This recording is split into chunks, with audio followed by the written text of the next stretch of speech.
नमस्कार, मैं सुनीता कथा मंथन में आप सबका स्वागत करती हूँ।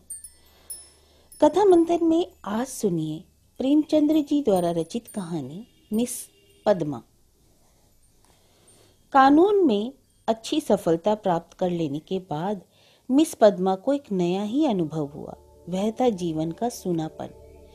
विवाह को उन्होंने एक अप्राकृतिक बंधन समझा था और निश्चय कर लिया था कि स्वतंत्र रहकर जीवन का उपभोग करूंगी। एमए की डिग्री ली, फिर कानून पास किया और प्रैक्टिस भी शुरू कर दी। रूपवती थी, युवती थी, मृदुभाषिनी थी और प्रतिभाशालिनी भी थी। मार्ग में कोई बाधा न थी। देखते देखते वह अपने साथी नौजवान मर्द वकीलों को पीछे छोड़कर आगे निकल गई और अब उसकी आमदनी कभी कभी 1000 से भी ऊपर बढ़ जाती। अब उतने परिश्रम और सिर मगजन की आवश्यकता न रही। मुकदमे अधिकतर वही होते थे जिनका उन्हें पूरा अनुभव हो चुका था। उनके विषय में किसी तरह की तैयारी की उसे जरूरत न मालूम होती। अपनी शक्तियों पर कुछ ऐसा भी विश्वास हो गया था कि कानून में कैसे विजय मिला करती है, इससे कुछ लटके भी मालूम हो गए थे।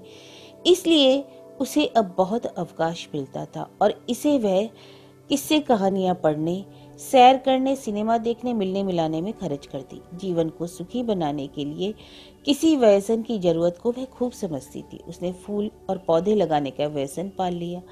तरह तरह के बीज और पौधे मंगवाती और उन्हें उगते बढ़ते फूलते फलते देखकर खुशी होती। मगर फिर भी जीवन में सूनेपन का अनुभव होता ही रहता। यह बात ना थी कि उसे पुरुषों से विरक्ति थी, नहीं, उसके प्रेमियों की कमी नहीं थी। अगर उसके पास केवल रूप और यौवन होता तो भी उपासकों का अभाव न रहता, मगर यहाँ तो रूप यौवन के साथ धन भी था। फिर रसिक वृंद क्यों चूक जाते? पद्मा को विलास से घृणा नहीं थी, घृणा थी तो प्राधीनता से। विवाह को जीवन का व्यवसाय बनाने से। जब स्वतंत्र रहकर भोग विलास का आनंद उड़ाया जा सकता है तो फिर क्यों न उड़ाया जाए। भोग में कोई नैतिक बाधा ना थी। इसे वह केवल देह की एक भूख समझती थी और इस भूख को किसी साफ सुथरी दुकान से भी शांत किया जा सकता है। और पद्मा को साफ सुथरी दुकान की हमेशा तलाश रहती। ग्राहक दुकान से में वही चीज लेता है जो उसे पसंद आती है और पद्मा भी वही चीज चाहती थी। यूं तो उसके दर्जनों आशिक थे, कई वकील, कई प्रोफेसर, कई डॉक्टर, कई रईस, मगर ये सब के सब अय्याश थे, बेफिक्र, केवल भौरे की तरह रस लेकर उड़ जाने वाले। ऐसा एक भी ना था जिस पर वह विश्वास न कर सकती। अब उसे मालूम हुआ कि उसकी मन केवल भोग नहीं चाहता है, कुछ और भी चाहता है। वह चीज क्या थी?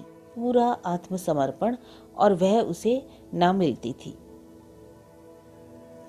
उसके प्रेमियों में एक मिस्टर प्रसाद था, बड़ा ही रूपवान, धुरंधर विद्वान, एक कॉलेज में प्रोफेसर। वह भी मुक्त भोग के आदर्श उपासक थे और पद्मा उस पर फिदा थी। चाहती थी उसे बांध कर रखे, संपूर्णतः अपना बना ले, लेकिन प्रसाद चंगुल में ना आता। संध्या हो गई थी, पद्मा सैर करने जा रही थी कि प्रसाद आ गया। सैर करना मुलतवी हो गया। बातचीत में सैर से कहीं ज्यादा आनंद था और पद्मा आज प्रसाद से कुछ दिल की बात कहने वाली थी। कई दिनों के सोच विचार के बाद उसने कह डालने का ही निश्चय किया था। उसने प्रसाद की नशीली आंखों में आंखें मिलाकर कहा, तुम यही मेरे बंगले में आकर क्यों नहीं रहते? प्रसाद ने कुटिल विनोद के साथ कहा, तब तो नतीजा यह होगा कि 2-4 महीने में यह मुलाकात भी बंद हो जाएगी। मेरी समझ में नहीं आया, तुम्हारा आशय क्या है? आशय वही है जो मैं कह रहा हूँ। आखिर क्यों? मैं अपनी स्वतंत्रता न खोना चाहूंगा, न तुम अपनी स्वतंत्रता खोना चाहोगी। तुम्हारे पास तुम्हारे आशिक आएंगे, मुझे जलन होगी। मेरे पास मेरी प्रेमिकाएं आएंगी, तुम्हें जलन होगी। मनमुटाव होगा, फिर वैमनस्य होगा और तुम मुझे घर से निकाल दोगी। घर तुम्हारा है, हाँ, मुझे बुरा लगेगा ही, फिर यह मैत्री कैसे निभेगी? दोनों कई मिनट तक मौन रहे। प्रसाद ने परिस्थिति को इतने स्पष्ट, बेलाग, लठमार शब्दों में खोल कर रख दिया कि कुछ कहने की जगह ही न मिलती थी। आखिर प्रसाद ही को नुक्ता सूझा। बोला, जब तक हम दोनों यह प्रतिज्ञा न कर ले कि आज से मैं तुम्हारा और तुम मेरी हो, तब तक एक साथ निर्वाह नहीं हो सकता। तुम यह प्रतिज्ञा करोगे? पहले तुम बतलाओ। मैं करूंगी तो मैं भी करूंगा, मगर इस बात के सिवा मैं और सभी बातों में स्वतंत्र रहूंगी, और मैं भी इस एक बात के सिवा हर बात में स्वतंत्र रहूंगा। मंजूर? मंजूर। तो कब से? जब से तुम कहो। मैं तो कहती हूँ कल ही से।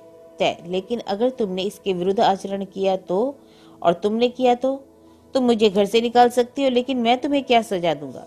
तुम मुझे त्याग देना और क्या करोगे? जी नहीं, इतने से मेरे चित्त को शांति ना मिलेगी। तब मैं चाहूंगा तुम्हें जलील करना, बल्कि तुम्हारी हत्या करना। तुम बड़े निर्दयी हो प्रसाद।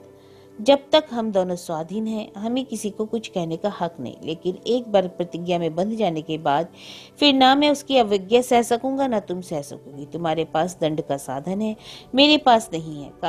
कानून मुझे कोई अधिकार नहीं देगा। मैं तो केवल अपने पशु बल से प्रतिज्ञा का पालन कराऊंगा, और तुम्हारे इतने नौकरों के सामने मैं अकेला क्या कर सकूंगा? तुम तो चित्र का श्याम पक्ष ही देखते हो। जब मैं तुम्हारी हो रही हूँ तो यह मकान, नौकर चाकर और जायदाद सब कुछ तुम्हारा। हम तुम दोनों जानते हैं कि ईर्ष्या से ज्यादा घृणित कोई सामाजिक पाप नहीं। तुम्हें मुझसे प्रेम है या नहीं मैं नहीं कह सकती, लेकिन तुम्हारे लिए मैं सब कुछ सहने और सब कुछ करने को तैयार हूँ। दिल से कहती हो पद्मा? सच्चे दिल से, मगर न जाने कि तुम्हारे पर विश्वास नहीं आ रहा। मैं तो तुम्हारे ऊपर विश्वास कर रही हूँ। यह समझ लो, मैं मेहमान बनकर तुम्हारे घर में ना रहूंगा, स्वामी बनकर रहूंगा। तुम घर के स्वामी ही नहीं, मेरे स्वामी बनकर रहोगे, और मैं तुम्हारी स्वामिनी बनकर रहूंगी। प्रोफेसर प्रसाद और मिस पद्मा दोनों साथ रहते हैं और प्रसन्न हैं। दोनों ही ने जीवन का जो आदर्श मन में स्थिर कर लिया था वह सत्य बन गया। प्रसाद को केवल 200 रुपये वेतन मिलता है, मगर वह अपनी आमदनी का दुगना भी खर्च कर देते हैं तो परवाह नहीं। पहले वह कभी कभी शराब पीता था, अब दिन रात शराब में मस्त रहता है। अब उसके लिए अलग अपनी कार है, अलग अपने नौकर हैं, और तरह तरह की बहुमूल्य चीजें मंगवाता रहता है। और पद्मा बड़े हर्ष से उसकी सारी फिजूल खर्चियां बर्दाश्त करती है। नहीं, बर्दाश्त करने का प्रश्न ही नहीं है। वह खुद उसे अच्छे से अच्छा सूट पहनाकर अच्छे से अच्छे ठाट में रखकर प्रसन्न होती है।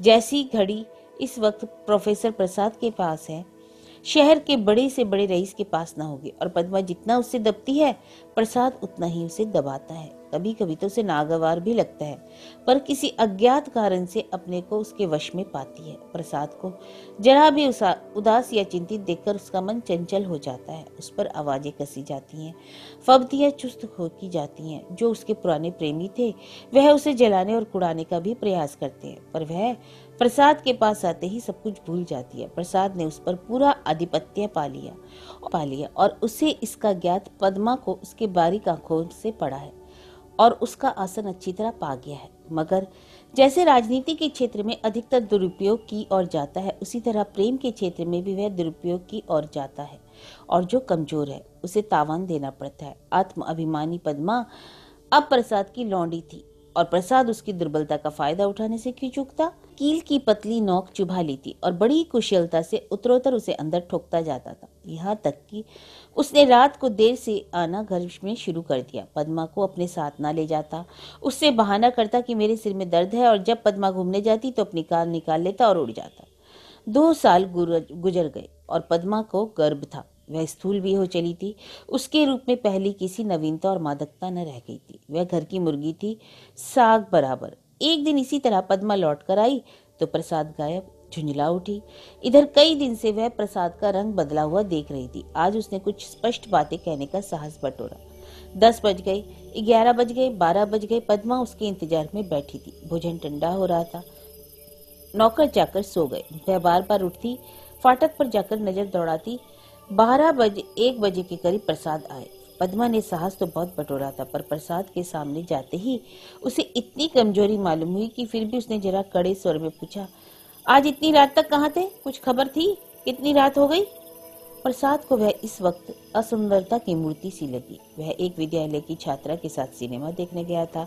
बोला, तुम्हें तो आराम से सो जाना चाहिए था। तुम जिस दशा में हो उसमें तुम्हें जहाँ तक हो सके आराम से रहना चाहिए। पद्मा का साहस कुछ प्रबल हुआ। तुमसे मैं जो पूछती हूँ उसका जवाब दो। मुझे जहन्नुम में भेजो तो तुम भी मुझे जहन्नुम में जाने दो। तुम मेरे साथ दगा कर रहे हो या मैं साफ देख रही हूँ? तुम्हारी आंखों की ज्योति कुछ बढ़ गई होगी। मैं इधर कई दिनों से तुम्हारा मिजाज कुछ बदला हुआ देख रही हूँ। मैंने तुम्हारे साथ अपने को बेचा नहीं है। आज तुम्हारा जी मुझसे भर गया हो तो मैं आज जाने को तैयार हूँ। तुम जाने की धमकी क्या देते हो? यहाँ तुमने आकर कोई बड़ा त्याग नहीं किया है। मैंने त्याग नहीं किया? तुम ये कहने का साहस कर रही हो? मैं देखता हूँ तुम्हारा मिजाज बिगड़ रहा है। तुम समझती हो मैंने इसे अपंग कर दिया, मगर मैं इसी वक्त तुम्हें ठोकर मारने को तैयार हूँ। इसी वक्त। पद्मा का साहस जैसे बुझ गया था। प्रसाद अपना ट्रंक संभाल रहा था। पद्मा ने दीन भाव से कहा, मैंने तो कोई ऐसी बात नहीं की जो तुम इतना बिगड़ उठे। मैं तो केवल तुमसे पूछ रही थी कहाँ थे। क्या तुम मुझे इतना भी अधिकार नहीं देना चाहते? मैं कभी तुम्हारी इच्छा के विरुद्ध कोई काम नहीं करती और तुम मुझे बात बात पर डांटते हो।